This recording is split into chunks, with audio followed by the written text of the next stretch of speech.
14 अगस्त 1947, 14 अगस्त 2016।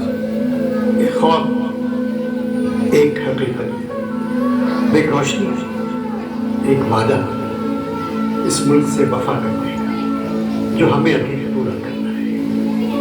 मेरे मुल्क का हर इंसान कह रहा है, तुम सलामत रहो 1000 बरस, हर बरस के 50,000। शुक्रिया पाकिस्तान, शुक्रिया पाकिस्तान।